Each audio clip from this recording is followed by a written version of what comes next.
How we doing, folks? Welcome back to the Nightmare Cabin, and I've got an album review for you today, and I'm really excited to be talking about this band. I've wanted to cover this band for ages, but I just never got round to it. So now we've got a new album from them. Obviously, now's the perfect time. So we are going to be talking about Disgraced, and this is their brand new album, Revoltality. Revoltality. There we go. Try saying that 3 times whilst you've had a few beers. Now, this band are phenomenal. This is everything I want from a death metal band. Disgraced are based in, well, they're from Moscow, Russia, and they are the only bands in, sorry, grab a bug there. They're the only band, I think, today that really take the sort of gauntlet of death, later death, and have took it and run with it. There's other bands, you know, that have probably been going just as long that still are producing music of that quality, but these are still a relatively new band. And yeah, I get, when I hear Disgraced, when I was listening to Immortech, you know, I was getting symbolic vibes. If you know, I was thinking early Testament. So they do death metal in a very they're very technical and wizardry and very melodic when need be. But the technicality of it is never off-putting, and it's never just widdly for the sake of it. And everything's always catchy. Everything's always interesting. Their songs tend to go on all different directions, but it all ties together nicely. And every album just rewards repeated listens, and I think if you go back to their earliest release, the plan was always the same. The recipe, so to speak. All they've done is just refined it and improved and just got better at their craft. And I think their last 2 albums, so this is the new one, Revoltality, which we're going to be concentrating on today. But in 2020, they released Immortech, and this is a masterpiece as well. But I've got their other albums here. I'm going to touch upon them.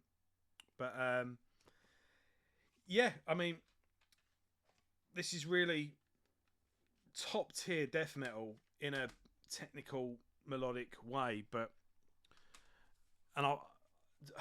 They should be massive. Basically, this band should be on the front covers of all the mainstream magazines. And yeah, people should be whinging that they've sold out. You know, they should be touring with big names.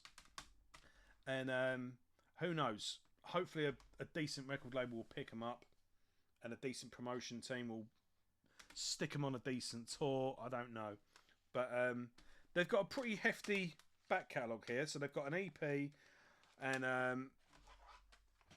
3, 4, 5 albums now. We'll do the album review first, and I'll give you a bit of an overview afterwards. I did want to do a retrospective on the bands, and to be honest, since the last album was released in 2020, these albums have been kind of sitting on the shelf. And when I saw that they had a new album coming out, I kind of got reacquainted and started re-listening to the albums, and then was basically listening to this. I pre-ordered it on Bandcamp, so I got the digital album straight away. And I've just been listening to it, waiting for it to turn up, and it finally showed up the other day. So, where was I going with this? Yeah, I got introduced to the band by Trey from Total Metal Rejection. And if you're a long-term viewer of the channel, you would remember Trey came on the channel, and we did the retrospective of Deeds of Flesh. And he's a really nice guy. I've really got a lot of time for Trey. I've lost track of him lately. I'll have to get in touch. Trey, if you are watching this by any chance, mate, cheers, bruv. Don't be a stranger. Get in touch. And his channel was phenomenal. So I wanted to do a retrospective on the band, but in all fairness, Trey did such a good retrospective on the band that it was kind of pointless me doing one.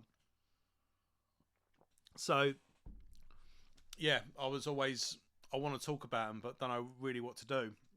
So now I've got a new album to talk about. Now I'm talking about them. So I'll put the band's Bandcamp page in the description.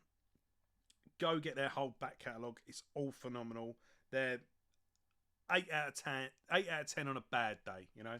And I'd even say just their first EP or something.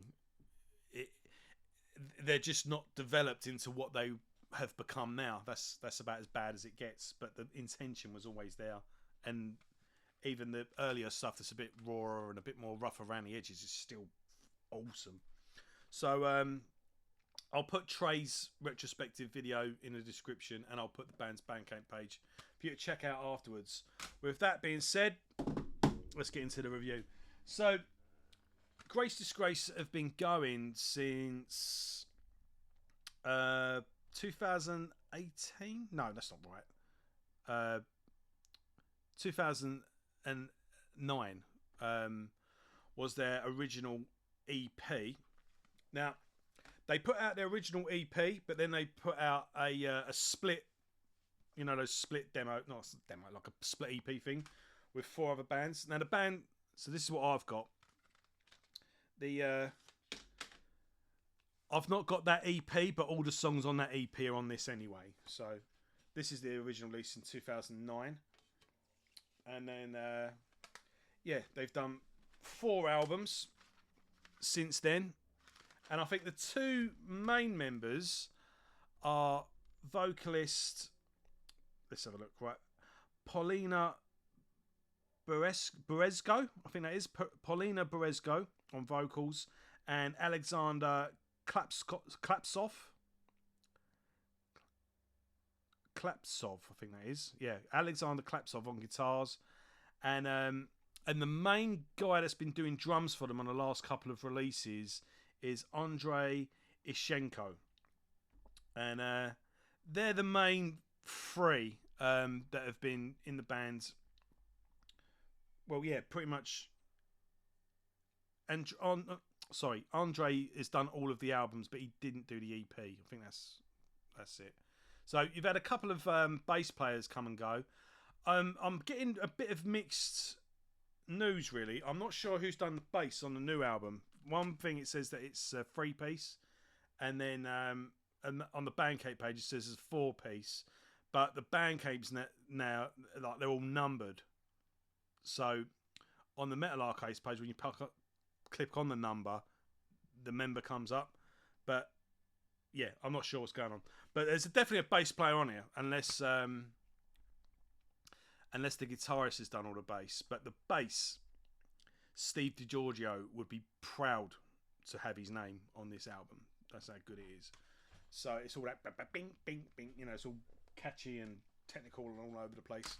So yeah, let's get into it. They got a bit of a sci-fi concept with their lyrics as well. And what's really cool, especially if you get the band's album as a download, every track has its own artwork. So that's the album cover.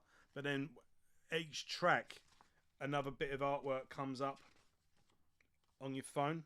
But yeah, there's all sorts of cool stuff going on. And it's the same producer as the last album as well, and it looks like they've had this new artist do the last couple of albums, and I think he's revamped the artwork on their first couple of albums as well. So it's all the same team, sort of diving in. But yeah, it's just this mixed bag of all sorts of stuff going on. Like I say, phenomenal riffs, great vocals from Paulina. She started to do clean vocals now as well, but it's not like sort of good cop, bad cop, where they just go back and forth. It's rare, but it's used when it's needed to be used, and it's effective when it is used.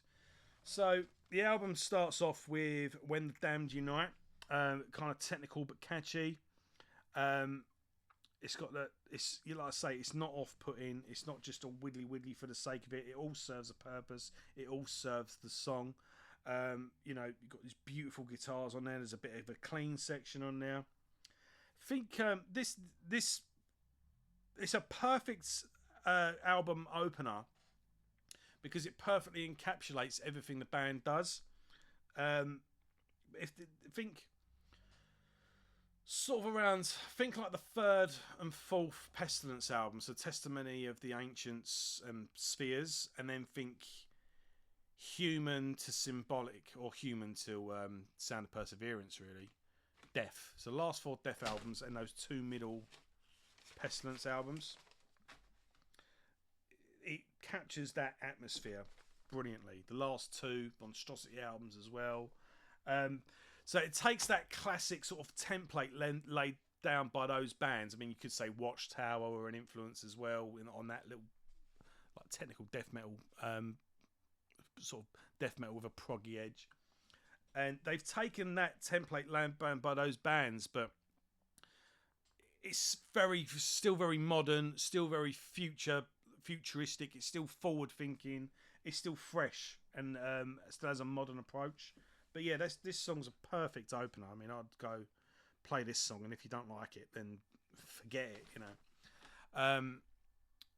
Sorry, something's just popped up there. Let's get this camera out of focus as well.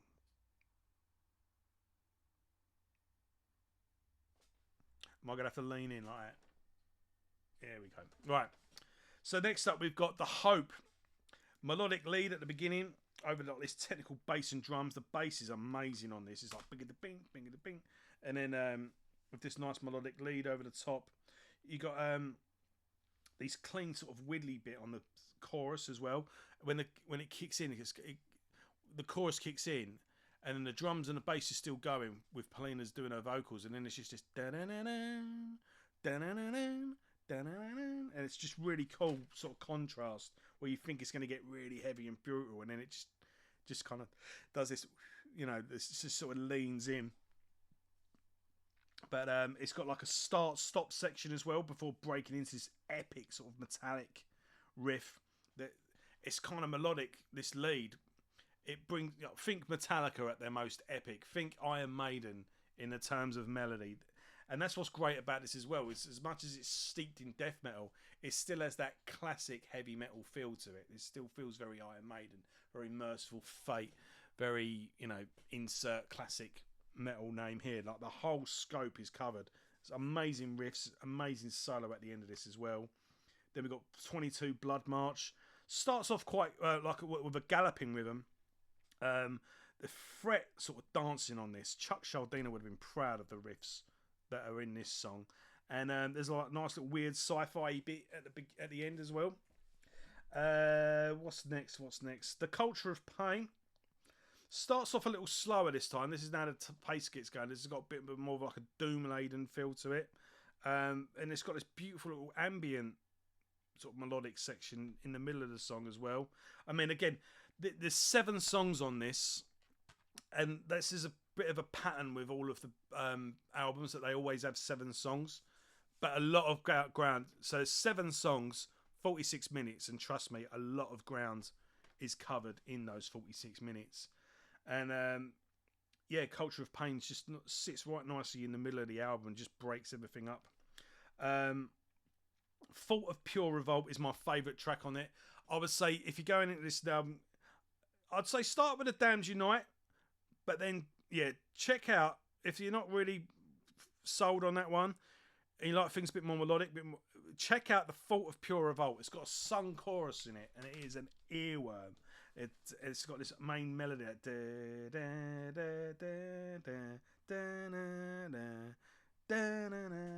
and it keeps coming back to that chorus, and it just ties everything together because the song goes off in all these different directions. But I think this is actually quite accessible. But yeah, it's a melodic sort of ambient pulse in the middle of it as well. But yeah, that song, The Fault of Pure Revolt, is, I think, the masterpiece on the album. It's just phenomenal. And then we've got Inventing the Unkill. Inventing the Unkill has this sort of start-stop, you know, sort of start-stop at the beginning. And then it kicks into this riff. It's kind of like, it reminded me of Megadeth, like the early Megadeth, like first 3 albums Megadeth. And yeah, there's nice, cool, you know, frantic Megadeth feel to the song. And then it just sort of pauses and goes into this, just pauses and then goes to this spacey, weird, like solo, and it just plummets you back into it. It's fucking awesome. And then Time of True Heroes, the album closer, is a big epic closer. It's got a big epic beginning.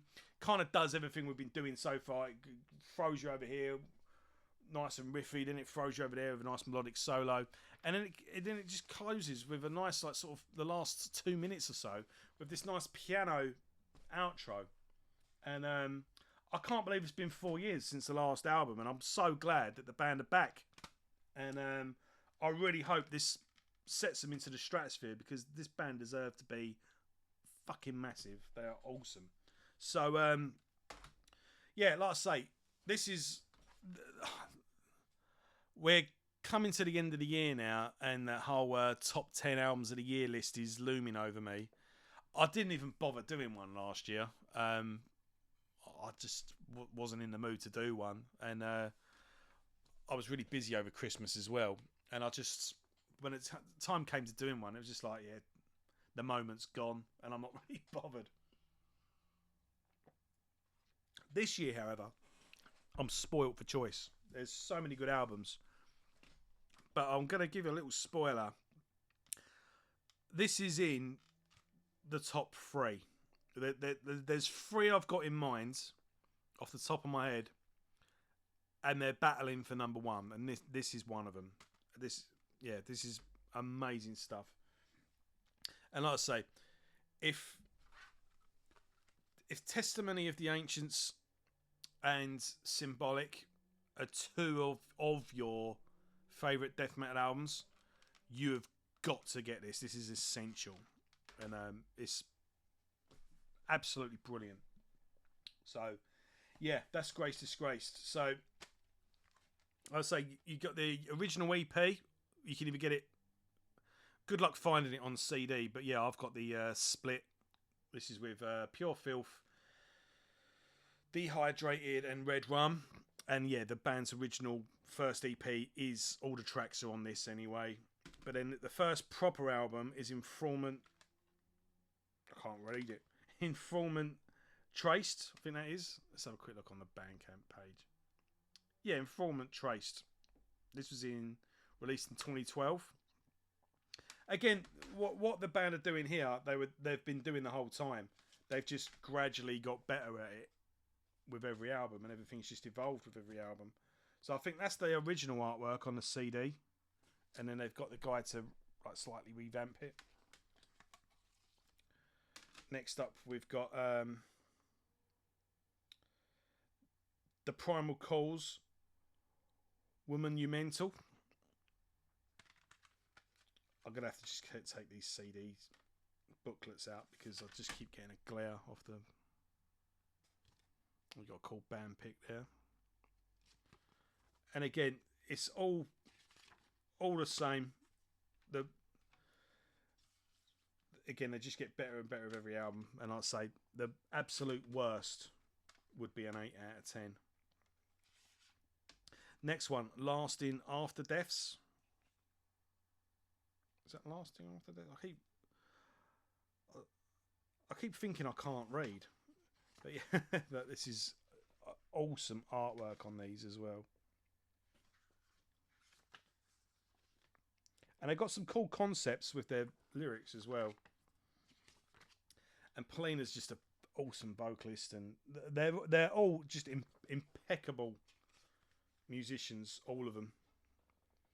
And the songs, you know, they're complicated up front, but they really reward repeated listens. And then yeah, I think this and the new one are my favourite. But they couldn't have made an album this good without making these 4 first. It's all been leading up to this, but this is where I think they really came into their own.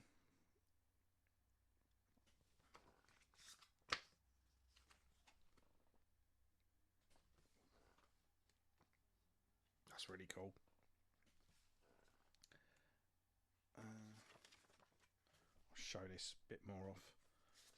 But yeah, I mean, these melodies as well, and the beautiful guitar solos, you know, they really, it fits in perfectly with the atmosphere of the artwork.